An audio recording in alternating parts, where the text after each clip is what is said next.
mari kita undang narasumber kita untuk bergabung di video kali ini. Assalamualaikum. Salam, ini apa kabar Teh? Alhamdulillah baik. Baik ya, oke keluarga gimana? Keluarga juga baik, alhamdulillah. Asri sendiri gimana kabarnya? Alhamdulillah, insya Allah saya pun baik. Sehat ya, Pak. Ya. Kita ini rolling, obrolan konseling. Konseling. Nih, rolling kali ini kita mau bahas apa nih Nak, ya? Tentang konseling yang apa nih? Rolling kali ini kita akan membahas tentang konseling kelompok. Konseling kelompok itu yang kayak gimana ya? Oke. Konseling kelompok. Ketika kita mendengar kata kelompok, tentu saja itu berkelompok ya artinya. Oke, jadi konseling kelompok saya ambil pengertian atau teori dari Prayitno. Konseling kelompok merupakan salah satu usaha pemberian bantuan yang dilakukan oleh konselor kepada orang yang membutuhkan, yang bertujuan untuk mengentaskan masalah dengan suasana kelompok. Jadi gini, konseling kelompok itu merupakan sebuah wadah atau wadah ya untuk memberikan kesempatan kepada orang atau individu atau beberapa anggota kelompok untuk menyampaikan kegelisahannya, kecemasannya, permasalahannya dalam kelompok tersebut dengan satu pimpinan kelompok yaitu konselor. Oke. Pasti ketika melaksanakan apa konseling kelompok itu ada tujuannya nih Kak. Tujuannya apa tuh? Oke, dalam setiap proses apapun itu, proses konseling apapun itu pasti memiliki tujuan, tidak luput dari konseling kelompok sendiri. Konseling kelompok ini memiliki tujuan yaitu untuk mendorong motivasi kepada para individu, para anggota tersebut membuka jalan pikiran, membuka hati, membuat sikap ke arah yang lebih baik, ke arah yang lebih positif, ke arah yang lebih bertanggung jawab. Oke. Oh iya Teh, strukturnya itu kayak gimana ya? Oke, Struktur apa? struktur dari konseling kelompok Iya. sendiri ya. Itu strukturnya terdiri dari 4 sampai 12 orang. Rata-rata digunakan itu 7 orang dengan satu pimpinan kelompok. Contohnya gini, 6 anggota, 6 sebagai anggota kelompok dan Ya. 1 orang sebagai pimpinan kelompok, yakni konselor itu sendiri. Untuk waktunya nih Teh, waktunya itu kisaran sampai berapa menit atau jam atau gimana? Untuk waktu itu kisaran 60 sampai 90 menit. Oke. Nah, kan nih pas ada struktur, ada waktu, nah pasti ada komponennya dong. Nah, komponennya itu apa aja? Oke, komponen konseling kelompok itu ada 3. Yang pertama ada pimpinan kelompok, anggota kelompok, dan dinamika kelompok. Ya.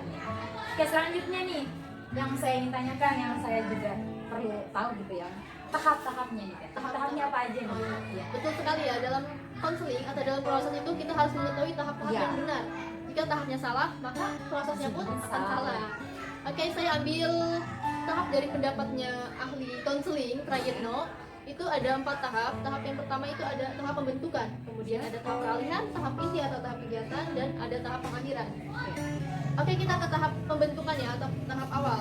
Di tahap pembentukan ini, tahap awal, konselor mulai mengenalkan diri, mulai saling mengenalkan para anggota, kemudian saling membentuk rasa saling kepercayaan, membentuk rasa saling percaya. Karena dalam konseling itu kita harus memiliki rasa kepercayaan satu sama lain untuk mengungkapkan permasalahan. Di tahap awal ini kita juga membentuk suasana yang nyaman, kayak obrolan-obrolan yang nyaman satu sama lain, sehingga terbentuklah kepercayaan tersebut. Menjelaskan juga asas-asas, salah satunya kerahasiaan yang paling penting ya. Jadi merahasiakan segala sesuatu yang disampaikan. Yang paling Penting sekali. Yang kedua ada tahap peralihan. Tahap peralihan ini dapat dikatakan jembatan antara tahap 1 dan tahap 3. Karena di tahap peralihan ini merupakan tahap penggalian permasalahan ya. Penggalian permasalahan di para anggota tersebut. Jadi anggota mulai mengungkapkan kegelisahannya, keresahannya, kecemasannya, permasalahannya, dia mulai mengungkapkan, kemudian mulai menyampaikan harapan tujuan dia mengikuti konseling kelompok ini apa. Kemudian kita ke tahap inti kegiatan. Nah, ini yang tahap inti. Tahap inti ini konselor mengarahkan para anggota untuk memberikan atau menyampaikan solusi dari masalah yang telah disampaikan tersebut, sehingga terbentuklah solusi yang akan dijalankan oleh para anggota kelompok itu sendiri yang mengalami masalahnya. Kita lanjut ke tahap pengakhiran ya. Di tahap pengakhiran ini ada 2 proses, yaitu tahap evaluasi dan tahap follow up. Di tahap evaluasi ini konselor mulai menyimpulkan, tentu saja ini merupakan tahap bahwa akan disudahinya proses konseling. Kemudian tahap follow up. Nah, di tahap follow up ini konselor memastikan kepada para anggota apakah akan ada pertemuan berikutnya atau tidak. Jika akan ada pertemuan berikutnya, maka diatur waktu gitu, merupakan diatur waktu atau membuat sebuah perjanjian di waktu minggu depan, bulan depan, contohnya seperti itu. harus sudah ditentukan menjadi sebelum ini. Sebelum terlaksanakan ditentukan. Oke. Oh iya teh, ini kan setiap harus konseling, baik itu konseling individual atau konseling kelompok, pasti ada tekniknya dong. Nah, apa aja nih tekniknya? Untuk teknik konseling sendiri, teknik konseling kelompok ya. Iya. Ini saya akan menyampaikan apa yang saya ketahui. Itu ada reinforcement, ada summary, ada pick up, ada ability respon. Jadi respon kontrol kepada anggotanya ya. Kemudian ada probing, refleksi, interpretasi, konfrontasi, klarifikasi, dan ada teknik role playing atau bermain peran ya. Betul sekali. Seperti itu ya. Oke, setelah teknik biasanya kan pasti ada pendekatan. Pendekatan, Nah, ya. apa sih pendekatan konseling kelompok ini?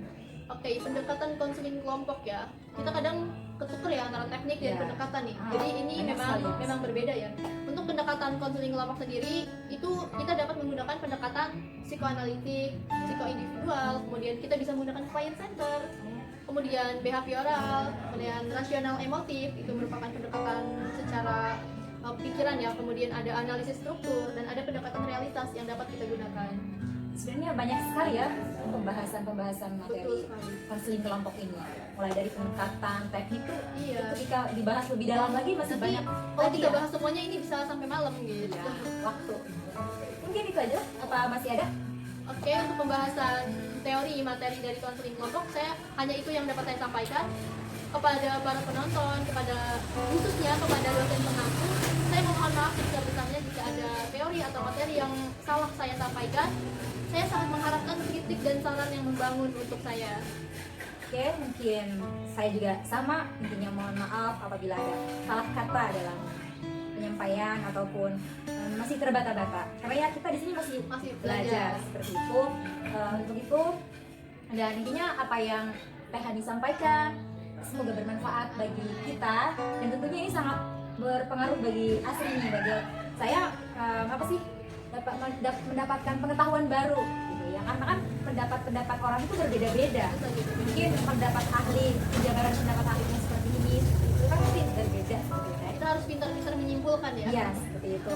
Ya mungkin karena waktu kurang memadai dan ya seharusnya sudah disudahkan. Mungkin itu aja dari kita. Semoga bermanfaat dan mohon maaf apabila ada kata yang kurang berkenan. Kami pamit undur diri. Kurang dan lebihnya mohon maaf. Wassalamualaikum warahmatullahi wabarakatuh.